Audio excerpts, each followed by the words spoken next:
is crazy. We're just driving along and there's a sloth walking along the power lines. Look at him go. I am made to be free.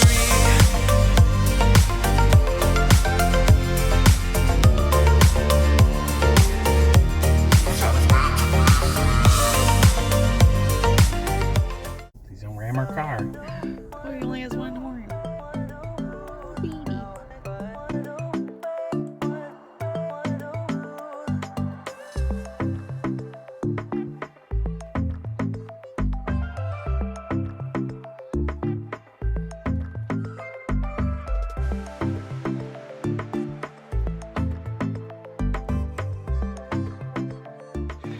Okay, so we are starting day 1 and day, I think, 8 of our trip here on the side of the road in Puerto Viejo, which is Costa Rica's like Caribbean sort of coast destination.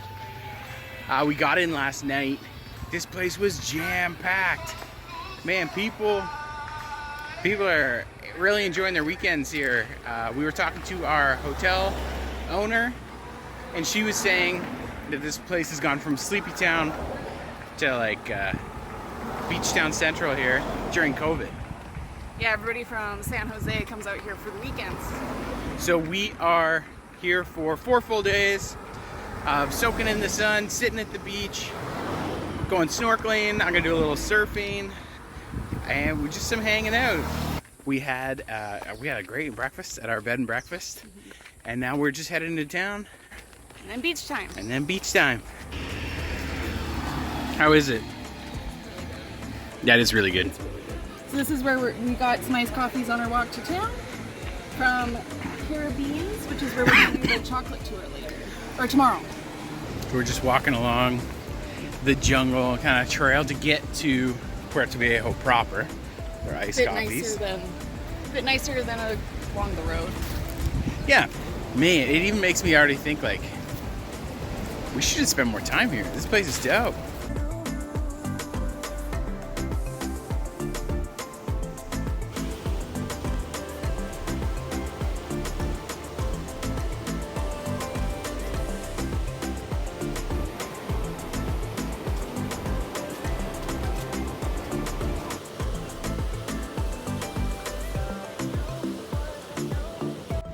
So we got ourselves in a tuk-tuk now. We're just headed back in from Puerto Viejo proper, back to our hotel.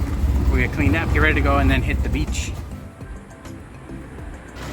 Very much our style. We're heading to the beach and we're taking some baked goods with us from this French bakery that was just down the road from our hotel.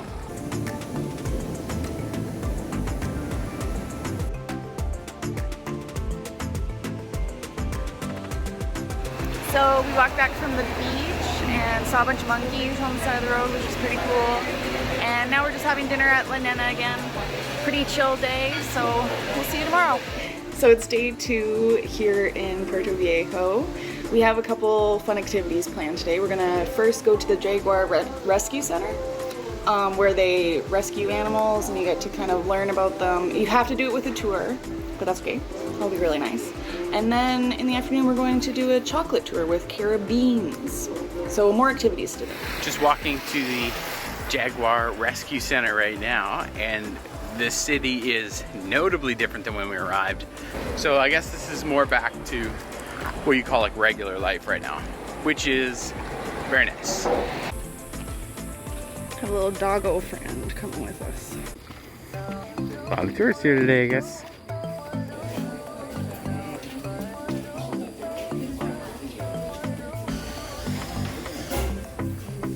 Quickly that 2 biologists were in town and then they begin to bring them some wild injured animal.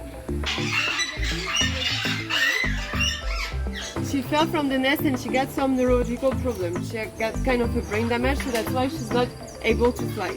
And the mom rejected the baby because she doesn't have enough energy. So yeah, we received a lot of orphan.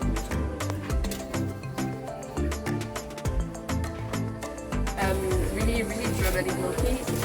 And then we're gonna have the spider monkeys. The spider monkey is the tallest monkey. We're gonna have the male and the female alpha. Usually the male has the power, but in the spider monkey, the female and a happy flower. About 250 plates per day. So we have animals that can eat once a day, we have animals that eat 4 times a day, so sometimes we just don't have enough enclosure for all them, so we have to put them together.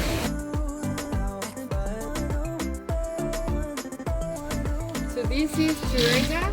Turanga is a two-toed baby sloth. Turanga arrived as an orphan, so as I told you, we receive a lot of orphan baby sloths in the center. Anytime we're going to receive an orphan in the center, we're going to bring them to the vet. The vet is going to check that they are fine, they don't have injury or anything. As they are without the mom, they are crying, so we're going to record the crying, go back to the place we found the baby, put the cry on the speaker and maybe wait for the mom to get down from the tree. It's not working all the time. Sometimes the mom dies, sometimes the mom is not here. Also sometimes the mom rejects the baby, so she's not going to come back to take him back. But it worked a few times and we don't know what happens, so we need all the time to try to reunite with them.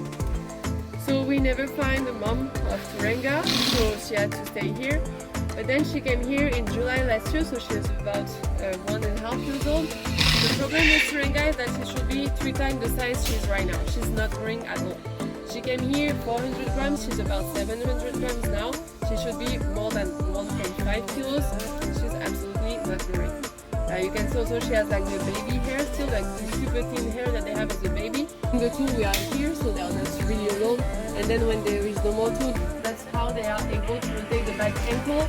We discovered that it's the only wildcat that knows how to imitate the cries of a baby monkey, so that they can attract the mom and the female. So they're also really smart and really good hunters. And something to note, traveling right now during COVID, is a lot of places are like standard rules. You know, you go into a shop, masks, go into a restaurant, masks, that's fine, but then you sit down and take them off. It's very different with such high humidity wearing a mask. It was masks for like 2 hours during the tour. Now I'm no anti-masker, I don't mind wearing a mask. Wearing a mask in like super high humidity is like an absolute nightmare. It feels like you're like steam waterboarding yourself. It's terrible.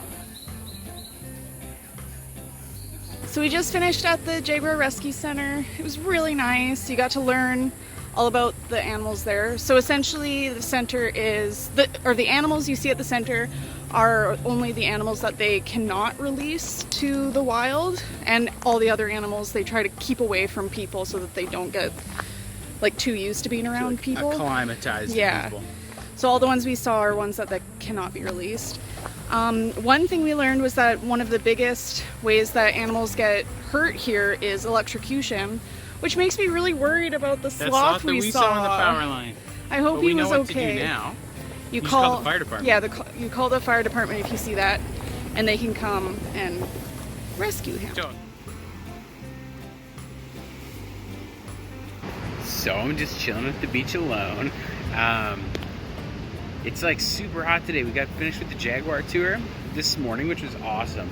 And then we just went to Caribbeans because we have that chocolate making tour. But it's off of the beach, away from the breeze. And so I was at the coffee shop for like 1 minute maybe.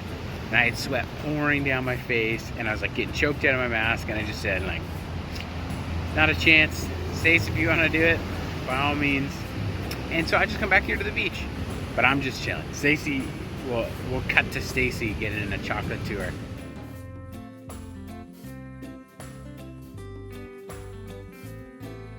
So it looks like it's just me for the chocolate tour at Caribbeans.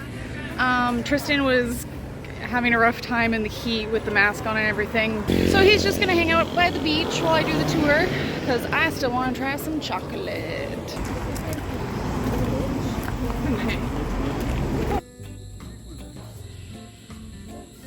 This tree, naturally, or back in the Amazon, they could grow about 50 feet tall. The Mayas was actually the first people who discovered the chocolate. They used to make it as a drink, in the form of a drink all the time. It grows anywhere, right? It can grow close to the ground on the trunk, or it can grow on the branches far away. But the cacao grows everywhere on the tree. This is because the cacao never falls from the tree on its own. When it's yellow like this, it stays on the tree. You have to pick it, otherwise it will remain there and it goes to waste. Using a machete, cut it.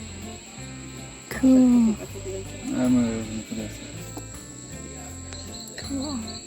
So just tried raw cocoa bean, which was really cool. You kind of suck on it and the outside's very sweet. It's actually like really good. And then you can bite into it. You can eat the whole thing, but it's a little bitter on the inside. But I've never done that before. That's really cool.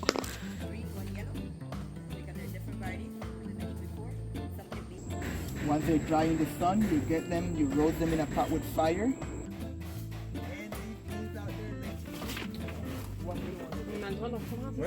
I'm gonna try the cocoa nib from just dried fermented beans. Head pour the beans inside, turn on Frank, and it's going to be roasting the cacao beans for 45 minutes under 125 degrees Celsius.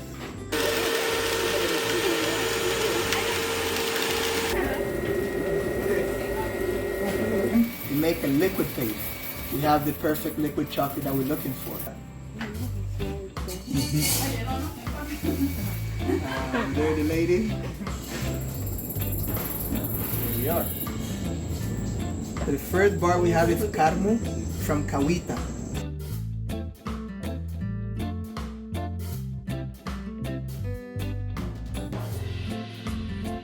So just got to try all these chocolates, and I definitely have a bunch of favorites, so might have to get some souvenirs. So just finished the Caribbean's chocolate tour. It was pretty amazing. It was 2 hours, and they show you the process of making the chocolate, and we got to try the beans at every step.